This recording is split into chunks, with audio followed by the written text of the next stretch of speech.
আগামীকাল নবান্ন অভিযান রয়েছে এবং নবান্ন অভিযান নিয়ে পুলিশ প্রশাসন একেবারে প্রস্তুত রয়েছে। কিছুক্ষণ আগে নবান্ন থেকে সাংবাদিক বৈঠক করলেন পুলিশ কর্তারা এবং তারা জানালেন যে এই যে নবান্ন অভিযান সেটা হচ্ছে বেআইনি, কারণ কোনো রাজনৈতিক সংগঠন তাদের কাছ থেকে অনুমতি নেয়নি এবং বিভিন্ন সূত্র মারফত যেভাবে কিছু গন্ডগোল পাকানোর চেষ্টা হতে পারে সেই বিষয়টাও কিন্তু পুলিশ কর্তারা তারা জানিয়েছেন এবং এডিজি আইন শৃঙ্খলা মনোজ বর্মা তিনি কিন্তু এই বিষয়ে জানিয়েছেন। পাশাপাশি যেভাবে এই নবান্ন অভিযান রয়েছে সেটা বেআইনি বলেই কিন্তু তারা জানাচ্ছেন। এই বিষয়ে বিস্তারিত কথা বলবো, ফোনে রয়েছেন প্রতিনিধি দীপ্তিমান ভট্টাচার্য। দীপ্তিমান, পুলিশ যেটা জানাচ্ছে যে গন্ডগোল পাকানোর একটা চেষ্টা করা যেতে পারে যেখান থেকে ফায়দা তোলা হবে এবং এই যে নবান্ন অভিযান সেটা বেআইনি, কারণ কোনো রাজনৈতিক সংগঠন পুলিশের কাছে কোনো অনুমতি নেয়নি।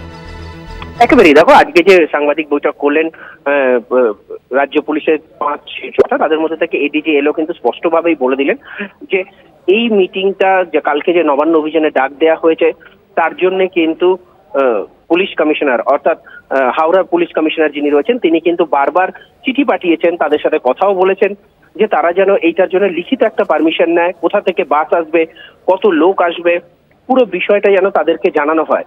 কিন্তু তার কোনো উত্তর এখনো পর্যন্ত পাওয়া যায়নি। সাংবাদিক মাধ্যমেই তারা সংবাদ মাধ্যমের মাধ্যমেই তারা যে জানতে পেরেছেন যে এরকম একটা অভিযান হওয়ার কথা রয়েছে এবং সোর্স মারফত তারা যে জানতে পারছেন, তাদের ইন্টেলিজেন্স ইনপুট যেটা আসছে সেই ইন্টেলিজেন্স ইনপুটের মাধ্যমে তারা জানতে পারছেন যে কালকে কিন্তু একটা বিশৃঙ্খল তৈরি করার চেষ্টা হতে পারে এবং সেই জন্যই তারা কিন্তু বলছেন যে হাইকোর্ট এবং সুপ্রিম কোর্টের বহু জায়গায় বহুবার বলা রয়েছে এবং সুপ্রিম কোর্ট বারবার বলেছে যে যখনই কোনো কিছু আন্দোলন বা এরকম করতে হবে সেটা কিন্তু পুলিশের পারমিশন নিয়ে।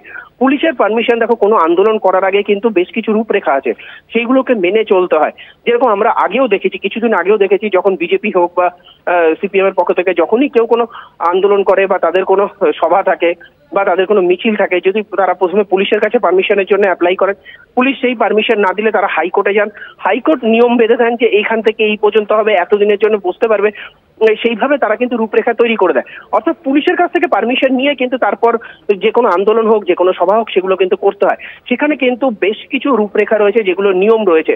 যারা এই আন্দোলন করছেন বা যারা সভা করতে চাইছেন তাদেরকে কিন্তু বেশ কিছু নিয়ম মেনে চলতে হয়। কতজন আসবেন, কোথা থেকে আসবেন, কোন জায়গা থেকে কোথা থেকে করবেন, কতটুকু সময়ের মধ্যে করবেন, কোন জায়গায় করবেন, সেই জন্য এই বিশেষ নিয়মগুলো কিন্তু মানার দরকার। সেখানে এই নিয়মগুলো কিছু মানা হয়নি বলেই কিন্তু আজকে পুলিশের পক্ষ থেকে দাবি করা হয়েছে এবং তারা স্পষ্ট বলেছেন কালকে যে আন্দোলন হতে চলেছে এখনো পর্যন্ত, যতক্ষণ প্রেস কনফারেন্স হয়েছে তখনও পর্যন্ত তাদের কাছ থেকে কিন্তু কোনো রকম পারমিশন নেওয়া হয়নি। যেহেতু পুলিশের কাছ থেকে কোনো পারমিশন নেওয়া হয়নি সেই জন্যই এটাকে বেআইনি বলে, ইলিগাল বলে পুলিশ বলছে।